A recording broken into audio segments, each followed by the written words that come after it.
Northern agenda tops Arewa group's demand to support any presidential candidate. Can you imagine? So at this point, they still have what they call Northern agenda. What is the Northern agenda? To continue to dominate Nigeria, to continue to lead Nigeria because they say ruling Nigeria is their birthright. Abi, is that the kind of agenda? Or all of this they are talking about grazing route, they are talking about the government creating a different ministry and with a financial portfolio to support cattle rearing and livestock trading in Nigeria. I die for these people. Okay. So the Arewa group in the north, the condition they are giving, to support any presidential candidate has to do or is a total embodiment of Northern agenda. Let's see what the agenda is all about. Arewa Economic Renewal Forum, AERF, oh boy, vowed on Tuesday to throw its weight behind any candidate with a viable economic blueprint for the restoration of the northern region of Nigeria. Wow. So northern region now need restoration, but they've been in power since 1963 for greater over 50% of the time, or over 60% of the period they've been in power. So what has happened in the north? So does it mean that for all these years that Northerners have been leading, a few individuals, a few key political figures are the people benefiting from the political dividend? That's what it means. Their positions coming just 4 weeks before the general election, they said is a clamor for the harnessing and utilization of resources in the region to address the huge economic and human development challenges there, and in turn enable the collective growth and prosperity of the entire country. The group made the demand at a press briefing in Abuja. Oh boy. AERF, a pro-North socio-political bloc, is specifically demanding a strategic blueprint for rapid renewal and economic transformation of northern Nigeria from the aspirants vying for the nation's top job, which is being the president. Such a blueprint must clearly indicate strategies to tackle the huge number of our school children as well as the quality of education in the region. Underutilization of its resources, particularly for agriculture, high level of insecurity, including terrorism, banditry and kidnapping, high poverty levels, and poor human development indices. Can you imagine? So you have all of these political menace, affecting northern Nigeria. And meanwhile, for the past 8 years that Buhari has been in power, northern Nigeria have refused to say the truth. Now that the Buhari's tenure is over, you are bringing out all of these problems. So what was Buhari doing there? Talking about education and out-of-school children in the north. During Yar'Adua, they did a lot. And now during Buhari now, they even introduced feeding of school children. So what value has all of that added to education of school children in the north? Or children education in the north? So now does it mean that all of these programs that Buhari government rolled out for school children in the north, all of them did not add value? All of them did not produce the desired result. That's what it means. Kidnapping, insecurity in the north has been the highest, especially from Borno State. And until now, the Hausas and the Northerners have not seen any reason to say that they have failed. It's now that the tenure is over, that they are coming out to say the truth after they have gotten their share. It's quite unfortunate. The plan must entail visible roadmap to restoring comatose industries in the region, harnessing virgin resources and utilization of demographic advantages for the empowerment of the people in the terms of education and wealth creation. Failure to do so will be at the detriment of candidate electoral bid as we wait to pledge our unalloyed support and galvanized massive vote for any of the contenders who brings forth the most viable and acceptable blueprint in line with our demand, said AERF Chairman Ibrahim Shehu Yahya, who addressed the press conference media alongside his members. Can you imagine?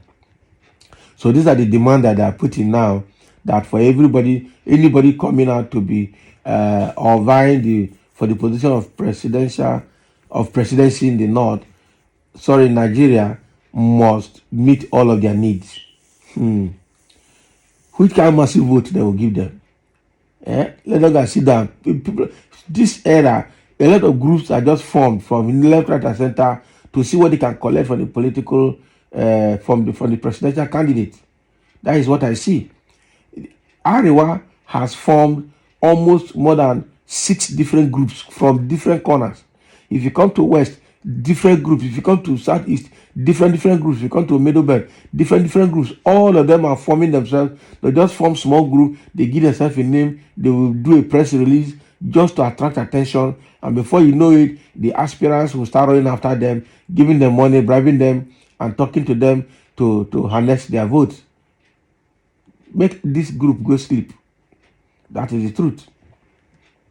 Whatever agenda they're putting forward is not our business.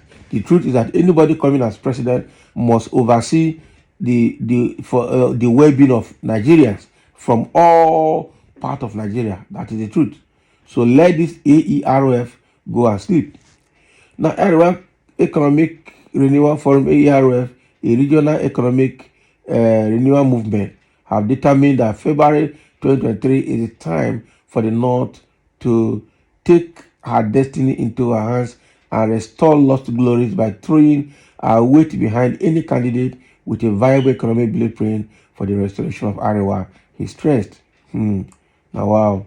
Yahya said over the years, Nigeria and especially the North have suffered epileptic form of leadership born out of what he called a lackluster attitude of elected persons to engineer the much desired economic prosperity by exploiting regional assets, demographic potentials, geologic advantages, and agricultural benefits for economic, infrastructural, and human development.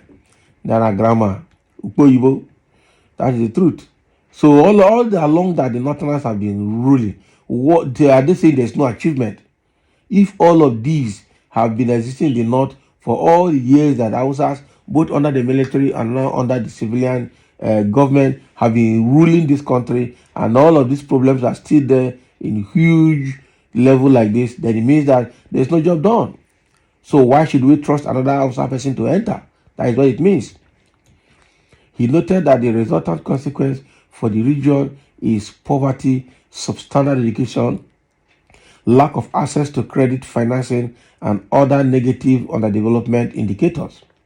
All right. He said that the northern region accounts for over 70% of total arable landmass in Nigeria, go and sleep, geologically created in such an advantageous way that it could allow for 12 months of agriculture, yet only about 23% of the landmass is fully utilized and for agricultural purposes.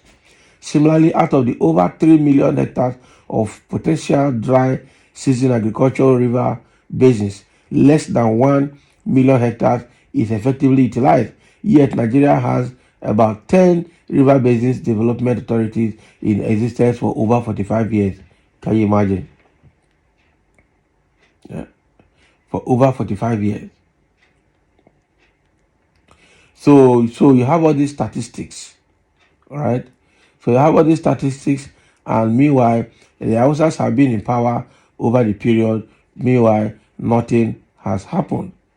The inability of successive administration to exploit these resources in mainstreaming human development as the most dominant factor, all right, in development and planning has remained our greatest albatross, he stated. So who should be blamed for this? Who should be blamed? Okay? Who should be blamed? Because the Northerners have been in power for a greater part of the time. According to him, this has resulted in the worst human development index in the region, with an estimated 87 million people living on less than $1.9 per day. Now today, in terms of maternal mortality, Nigeria has about 512 maternal deaths per 100,000 beds as of September 2022, with a large percentage of these concentrated in the north. Why? You should throw this question to Buhari and his cabal. As regards education, Yahya observed that the northern region represents about 70% of Nigerians out of school children, holding a record 13 million out of 20 million, all right, school children. Can you imagine? A trend exacerbated by insurgency and banditry across the northeast and northwest zones. So whose fault? In terms of access to finance and credit for investment and development from the national financial system, he said the northern region has consistently over the last 10 years been shortchanged, sometimes by deliberate policy of government and private financial institutions, as the gross distribution of development and investment finance has always been skewed in favor of other regions, enterprises, and institutions in the country. They said, for instance, that the Bank of Industry 2019 annual report shows a disproportionate and unfair distribution of financing and loans to enterprises across the various geographical zones in Nigeria, with the South 191.7 billion suppressing that of the entire North share of 41.4 billion, more than 4 times. Can you imagine? Now, this data that these guys provided, who has verified it? Who has investigated and confirmed that it is true? Because these are numbers that will just, affect the political analytics. That is the truth. He recalled that in the last 5 years, about 7 of the biggest banks in Nigeria, by policy, do not accept real estate assets as collateral for any business in the entire North, except assets in Abuja. Also, in the last 10 years, loan portfolios of Nigerian banks have equally been in favor of other regions and to the disadvantage of the entire northern region, with some slight exceptions for Abuja, he claimed. He said this same trend is visible in other financial institutions, including development finance institutions owned by government and special intervention funds provided by budgets and or Central Bank of Nigeria special intervention financing. As the 2023 general election inches closer, we are at a crossroads and are constrained to reserve the pool of our vote for a candidate with our interest at heart, as we will no longer settle for less, Yahya insisted. Now today, so now he has put up their plans, he has put up their demands, and has put up these analytics, though unverified, I would say unverified. I don't know the source of his data.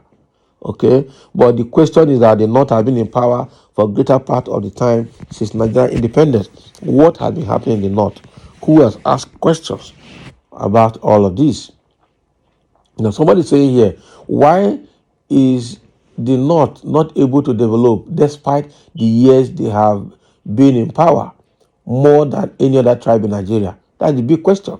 For 45 years in 63 years of independence, you guys have been running the affairs of this country.